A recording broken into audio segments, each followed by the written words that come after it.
These are the very consoles we sat at when men first took off to fly to the moon. The tragedy of Apollo 1 had put us a year and a half behind.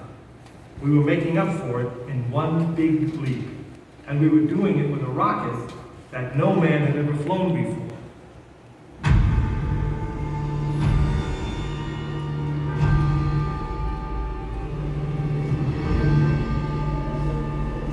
It was a few days before Christmas, 1968, when Apollo 8 sat on the pad. She was the first of a new kind, a moon rocket. This was the Phoenix, risen from the ashes of Apollo 1. The first Apollo crew did not die in vain.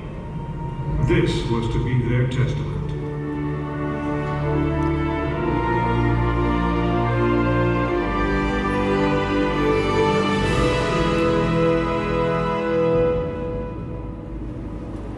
"36 stories high, she had been fully fueled throughout the night. The liquid oxygen in her tanks caused ice to form on the outside of the craft. The extreme temperature differences between the air and the sub-zero fuel caused the metal skin of the rocket to expand and contract. Everyone who was on the pad agreed. It was as though the rocket was alive, breathing, straining at the leash.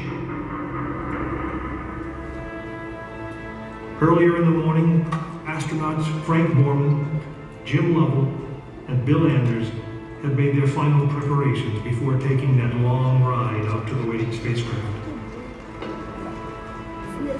The minimum safe distance from a Saturn V to liftoff was 3 miles. The reason was simple. When fully fueled, the rocket contained the explosive power of an atomic bomb. As the clock counted down, the astronauts and all of us in launch control went through the pre-flight checks.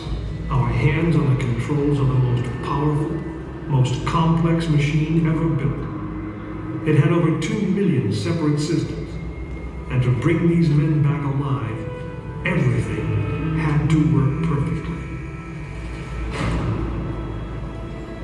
Each individual system had been tested, but what we didn't know was how they would perform when all 2 million began to work together. That moment would come when the countdown clock reached 0.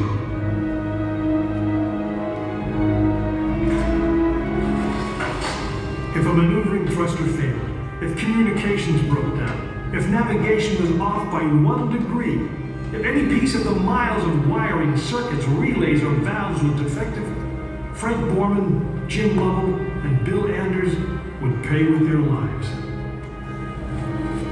As they sat waiting for launch on that chill December morning, these 3 astronauts were back to what they had always been, test pilots.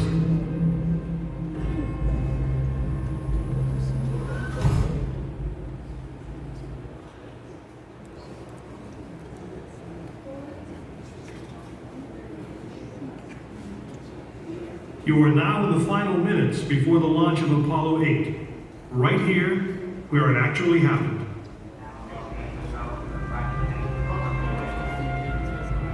Mankind is about to leave his planet behind and journey to another. It is one of those rare moments when history is not being made, destiny is being embraced.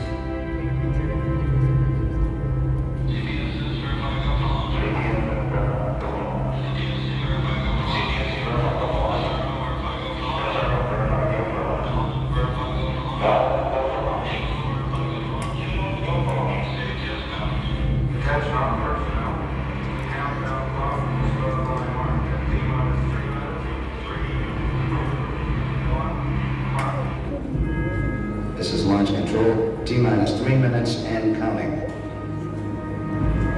We have completed our communications checks with the Apollo 8 astronauts in the cabin, and the communications are go.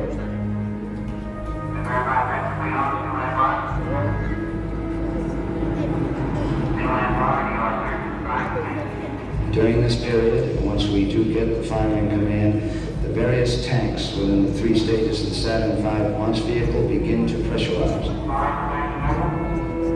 We have firing command. The firing command is in. We are now on the flight sequence, T-minus 2 minutes, 20 seconds, and counting.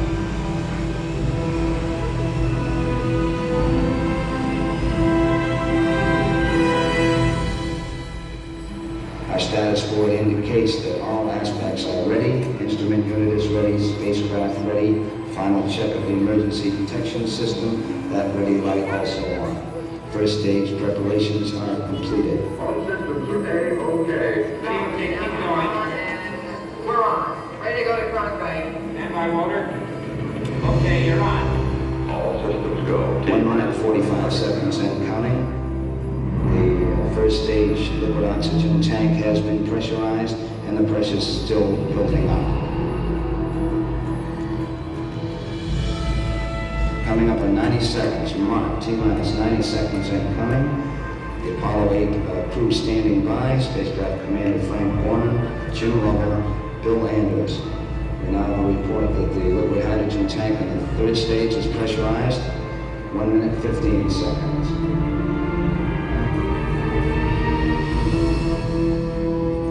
All third stage propellants pressurized at this time as we come up on the 60-second mark on our flight to the moon.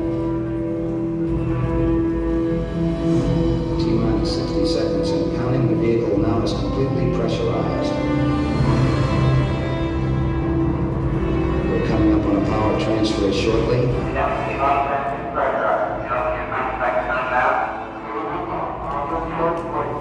We have the power transfer. We're now on the flight batteries within the launch vehicle.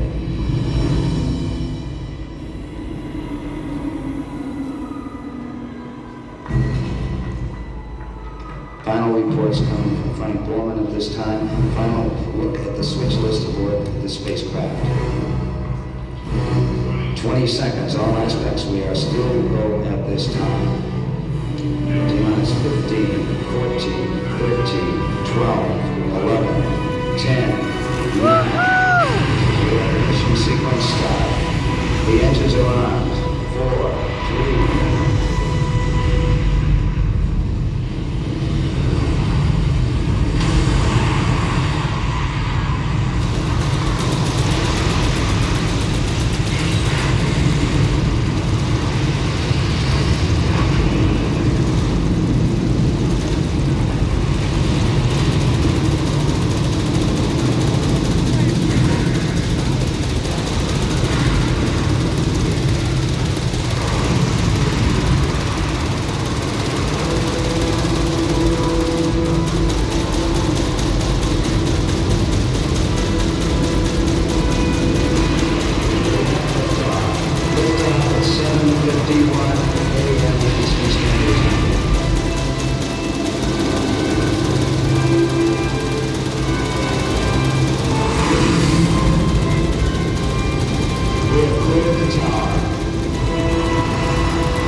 Apollo 8 successfully orbited the moon, and the astronauts returned safely to the Earth.